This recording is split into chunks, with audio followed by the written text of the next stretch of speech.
All right, and hopefully this is working as we're getting the broadcast going here for Monday, January 21st, as after the wild and wacky conference championship weekends that were a historic first. I am, of course, Joel Verlin, the Tampa Motormouth, joined by, Flyin Ryan Gilchrist here with you today. as of course it was a definitely a historical day, and says most of what we're going to yak about is going to definitely be center around the Rams and the Saints, since something might have happened during that game. Just a small thing, kind of late. Nothing important though. I mean, it's definitely not something that changed the course of the season. Not at Not all. at So, all. since we're going to get into all of that, I know you, of course, have some thoughts about that other game that, even though I know it's weird to say the other game when you had two really good games, because you usually have, of course, the stud and the dud formula for conference championship weekends, and then you have the really good game that comes out first, and then you have the game, but both games were like, wow. So it's weird when talking about the other game, but I know you definitely wanted to chime in about the whole Chiefs and Pats game, and I know I'll throw it over to you for that. Yeah, I figured we should bring this one up because it did happen. It's relatively important because it determined the AFC representative in the Super Bowl. And of course, the storyline is not quite as big or as negative as the one out of the other game. But for the most part, this looked like it was going to be that dud game for the first half, with the Patriots going into halftime up 14-0. Second half got a little crazy. 38 points scored in the fourth quarter combined. And then, of course, they went it overtime with a Rex Burkhead touchdown run. The Patriots go back to a Super Bowl for the ninth time under Brady and Belichick.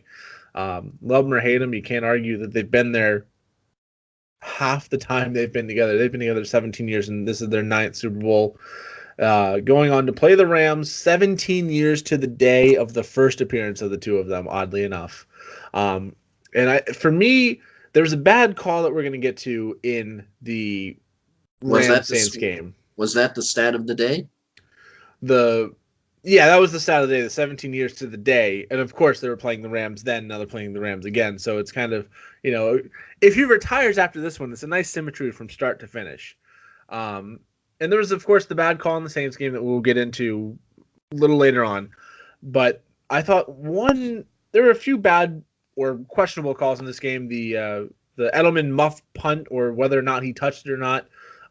They had the zoom in super slow mo, and you still couldn't tell. And somehow they overturned the call, which didn't end up playing too big of a part because two plays later, Brady threw a pick to Edelman off Edelman's hand into the defender's hands, and then Chiefs go down and get a touchdown. Next Patriots possession, Chris Hogan has a catch over the middle, questionable. As he hits the ground, he rolls. He looks like he readjusts it, but also at the same time, you could be argued that he lost control of it. What's a catch? What's not a catch? I still don't know. The NFL still doesn't know. Joel, do you know what a catch is yet? I don't think anybody knows. I think it's still under review. So, anyways, he rolls over, readjusts. They call it a completion, even though technically at the same time you can say he didn't survive the contact with the ground because he had to readjust. Uh, that one goes in their favor as well. And I think the biggest play of the game was actually a defensive lineman, D Ford, lining up off sides on what would have been a game-ending interception, essentially. With about 55 seconds left, Brady throws a pass to Gronkowski, again, off his hands, picked off by the Chiefs. 55 seconds left. Patriots have all three timeouts. They can burn them. One first down ends the game. They have 40 seconds left, best case scenario, when they start the punt. So maybe 30 seconds with the ball, going to be on their own 20, most likely down four. You're not coming back at that point, but he lines up off sides. The interception gets wiped off the board. The Patriots go down and score. Back and forth game, about four scores in the last few minutes there. A couple touchdowns and a field goal to send it to overtime. So it was definitely an entertaining game. The refs did not necessarily have their best night there as well. Little better. There's a phantom pass interference call where Brady got slapped on the shoulder pad and came in front of his face, didn't even really make any contact. They called a 15-yard personal foul, roughing the passer call, and that rule needs to be examined as well. But again, Patriots over the Chiefs, going to the Super Bowl for the ninth time in 17 years. That's just insanity. And talking about insanity, since we definitely have to talk about the second game as well, even though I know I ended up writing, because it sort of feels like it's Groundhog Day, since it was Eagles and Pats last year, and it's Pats and Rams this year, and 75,000th time that they're going to the Super Bowl. And you're just like, okay, the Patriots again. But one of the more interesting things that ended up happening as a result, of course, of the whole Saints and Rams game, that I know we're going to get to that, but there's so many things that around that is almost a whole story in of itself.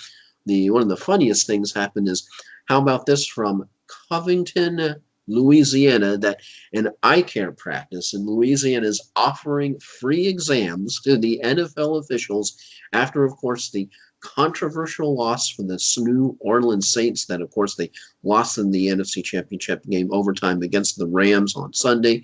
The coach, Sean Payton, said the loss was due to a missed call late in the game with just under 2 minutes left in the tie game.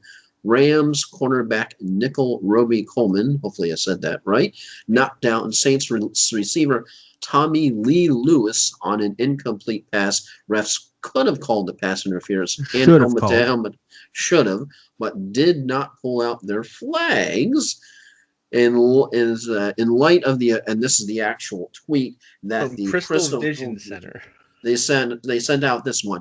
In light of the atrocious lack of calls during the New Orleans Saints game, we'd like to extend free eye exams and glasses to any NFL referee in need.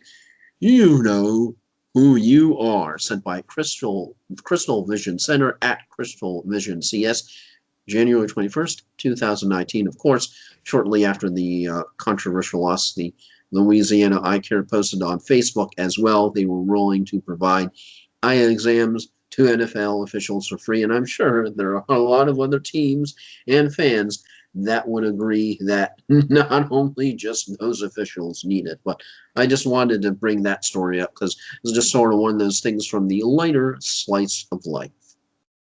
Yeah, and we'll get into exactly how bad of a call this was shortly, but you need a seeing eye dog if you didn't see this one, because it was one of the most blatant penalties, not only for pass interference, but the helmet-to-helmet rule.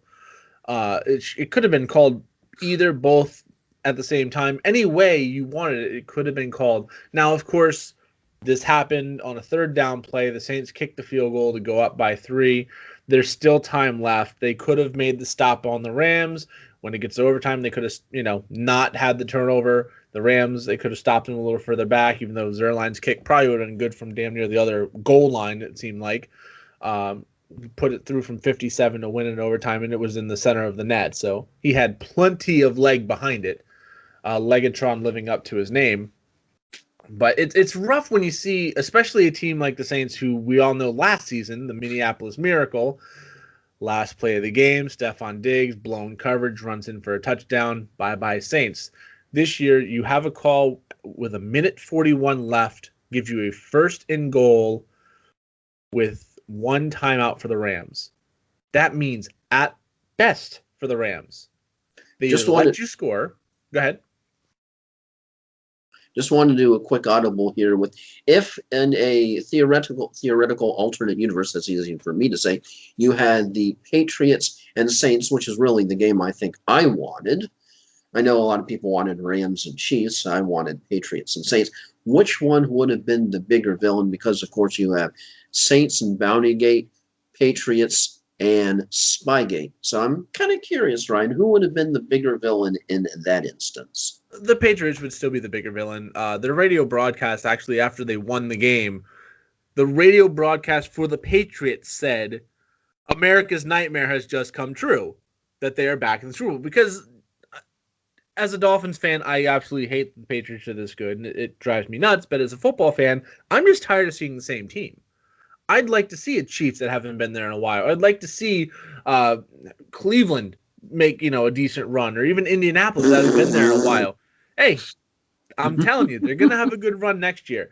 But, even in my division, Dolphins, Bills, Jets, any of them make a decent run over the Patriots. It's something different. I don't want to see the Bills or the Jets, of course, but if it's over the New England Patriots, it might be a good thing. But the biggest thing is when this call was made,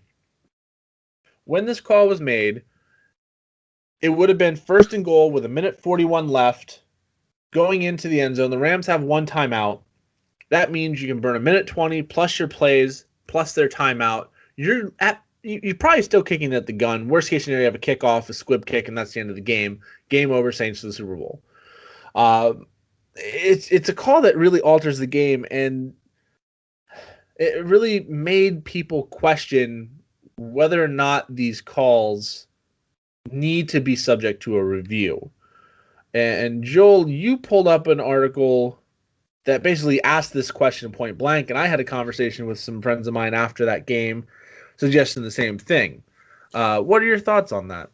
Well, since you brought it up, it's a good segue is to ask us which one of these two things should be instituted in the NFL, or should both of them, even though we know that'll probably stretch out the length of time it takes to get a game done, even though they're already long. But, of course, option number one, the NFL plans to study making pass interference reviewable, which I think that would definitely be a big topic. And, of course, number two option, NFL needs to add a video official to every crew. So I'm personally in favor of both of these, although I can't imagine how much longer that would stretch out game time. What are your thoughts? One, both, neither? Well, I mentioned it, like I said, I had this conversation with a group of friends after the game last night, the Patriots game, in fact, that said these kind of calls, the very obvious pass interference calls, need to be able to be reviewed. There needs to be a penalty where it's deserved, but at the same time, you need to make the rule where it's not like, oh, it's a questionable play and it resulted in something good. Let me challenge it just because I have the ability to challenge. It needs to be a ramification for making a bad challenge, and it's got to be more than just a timeout. Hey, you want to challenge a penalty? That's fine. You fail, you're going to, lose your one timeout. You're going to lose your challenge, but you also take some kind of an on-the-field penalty of yardage, 5, 10, 15, whatever they decide. That way it's not, oh, yeah, it got him a 1st and goal at the 1. It was pretty blatant, but I'm going to challenge that it wasn't just in case. Kind of stupidity kind of thing, just a desperation. Now, as far as putting a video official, college football does that. They basically take most of the challenges out of play, if not all of them, where the video official will buzz the referee on the field, he'll stop play, and they will go and they'll make a noise. They will go and make sure they'll go and review whatever play needs to be reviewed. And that works very well, but college football games tend to be about half an hour longer than NFL games, partially because it's college and they have their timing rules where you get a 1st down late in the game, it stops the clock until the ball is set and ready for play, plus all the extra challenges, plus just everything that goes on in college football teams to just be a little slower. So that would possibly help, as long as they have the right mindset in place. They're not going to review every single questionable play. Sometimes you got to trust your refs actually know what they're doing, which a lot of people after yesterday would argue is blind faith, pun intended. That would be like in baseball when all of a sudden you have the organist go dun, dun, dun, dun, dun, dun, dun, dun, dun, dun, dun, dun. Okay. Yeah. And as we go on going forward with this debate, and I'm sure it's not just going to be between you and I, and people at the NFL offices will be having it as well, they need to find a way to make sure that the call is not this poorly missed. There needs to be some kind of a way on the field, on the spot, to correct it. Because, again, this cost a season. During the regular season, every game matters. There's only 16. One bad call can do this. But when it's the NFC Championship game, when it's a call that the difference is I make it, they have 1st and goal and can pretty much end the game with a 20-yard field goal, or you got to kick it and give one of the best offenses we've had in recent memory the ball with 1.5 minutes or so and a timeout, and all you got to do is get a field goal to tie, and then overtime is whatever overtime brings. It's a massive call. It absolutely ripped the season away from the Saints that they should have had. It should have been, knowing that the Patriots get through later, it should have been a Patriots-Saints Super Bowl, which is, the one you wanted. And as you mentioned, You either wanted Chiefs Rams or Patriots Saints, not one in the middle. So with both of that, we have now an interesting rule that actually exists out in the NFL, which you kind of have to wonder if, using a word that you used off the air, that how egregious a call has to be flubbed for this rule actually to ever be used. And this was popped up from profootballtalk.com. And it's kind of an interesting, and when I first read this, I was like, well, what? But of course, the headline is the commissioner has authority to take actions over Rams Saints outcome in theory. And cutting right to the whole crux of everything without all the extra fluff in there, here is the rule.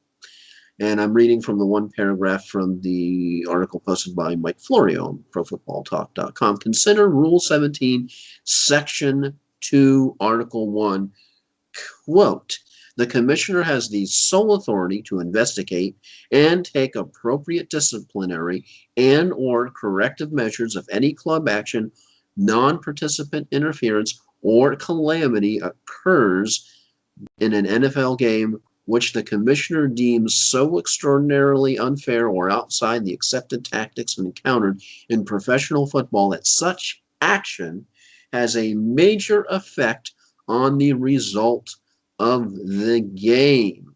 And here's where it gets even juicier. Once again, from the article, consider Rule 17, Section 2, Article 3. The commissioner's power under this Section 2 include the reversal of the game's results or the rescheduling either from the beginning or from the point at which the extraordinary act occurred. And one more paragraph, because this is definitely pertinent.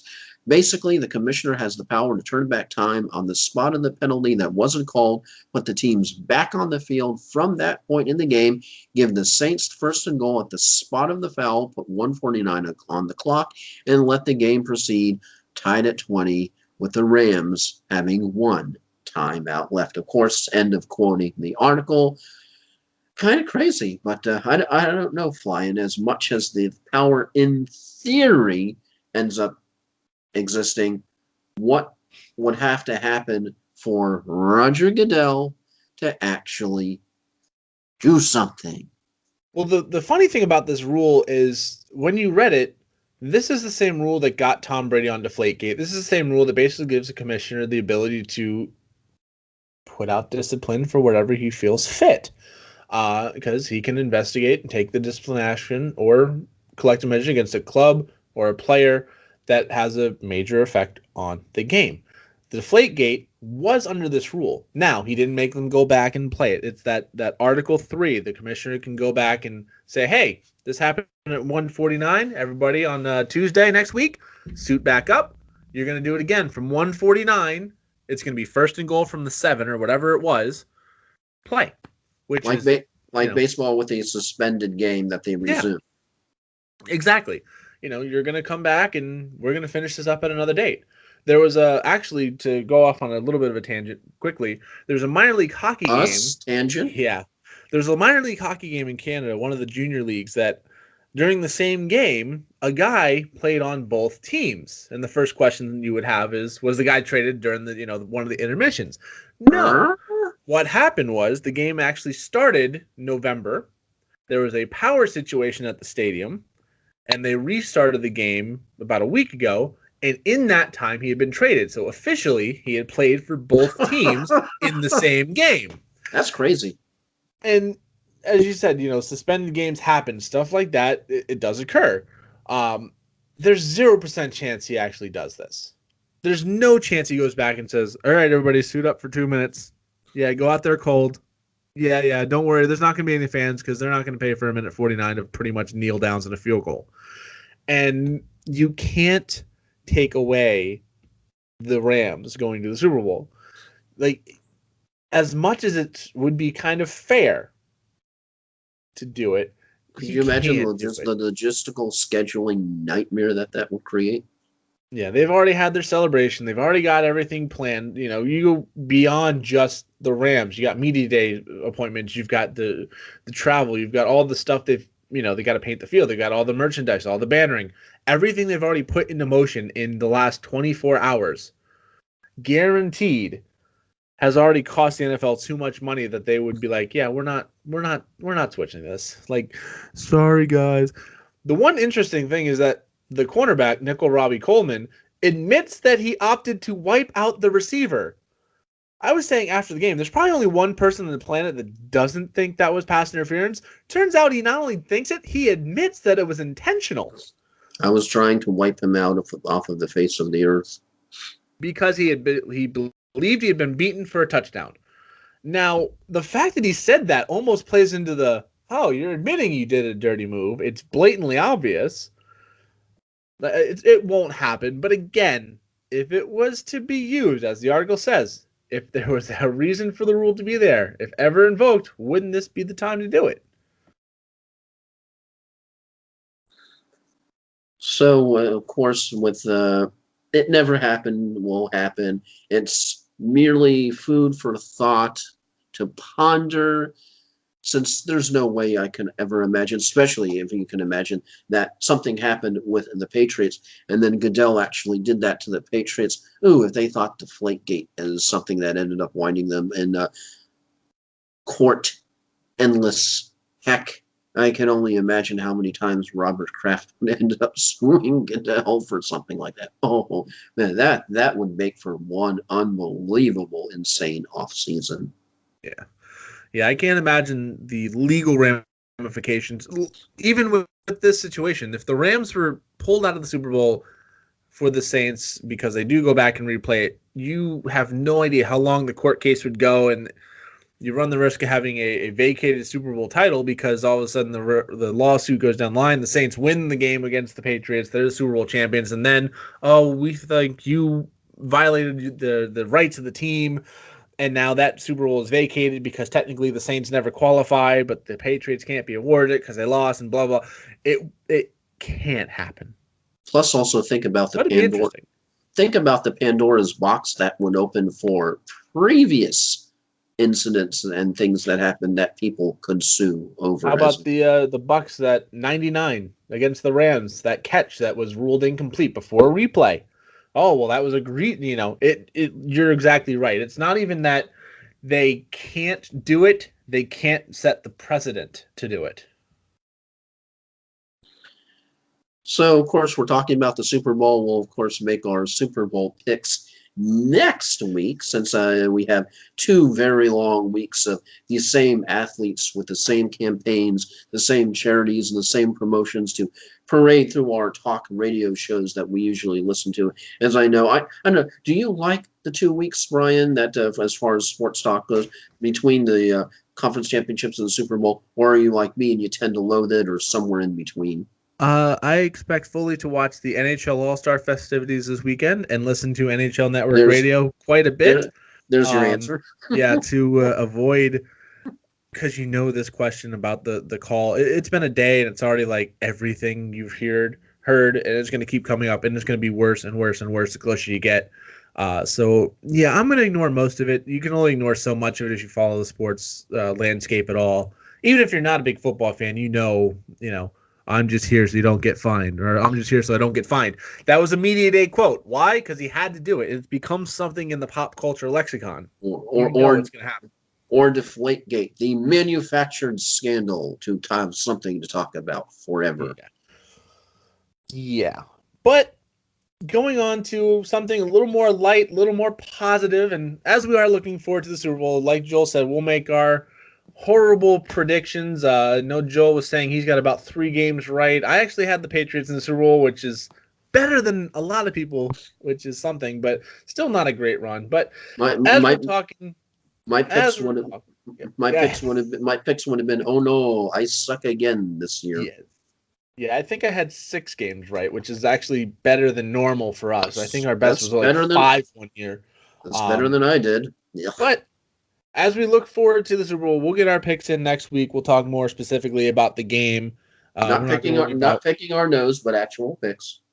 Yeah, we're not gonna go too deep into Super Bowl previews yet. So we're gonna go and comparing the skylines of each city and ad nauseum, ad infinitum. And which mayor bet what item from their city that their team was going to win? Yeah, no. And of course, the mayors making the bets. Exactly. So we're going to talk about one aspect of this rule that actually is going to be fan friendly, and that is the fact that Atlanta's got really good food pricing. Fan first menu pricing will continue for the Super Bowl. So you can get $2 hot dogs, some beers at $5, which is very reasonable for a sporting event. $5 cheeseburger, $3 nachos with cheese, and $2 refillable soft drinks. I can say for a fact the ones at the Bucks games are at least $11, if not higher now. I think I remember for the college football championship. Oh boy, that was a really competitive game, wasn't it? Oh boy, I think they were selling $14 beers. Yeah, and I was at the Lightning Sharks game 2 nights ago. A 16-ounce can of beer was $16.75, and guess who did not buy? This guy. Mm-hmm. So after you spend the $5,000 per ticket, you can get a hot dog for $2. So congratulations, people. Well, you can save on food, even though you end up spending an entire family fortune probably trying to get there in the first place. Yeah. All right. So, do we want to hit the old final thoughts before we head on our way down that dusty trail?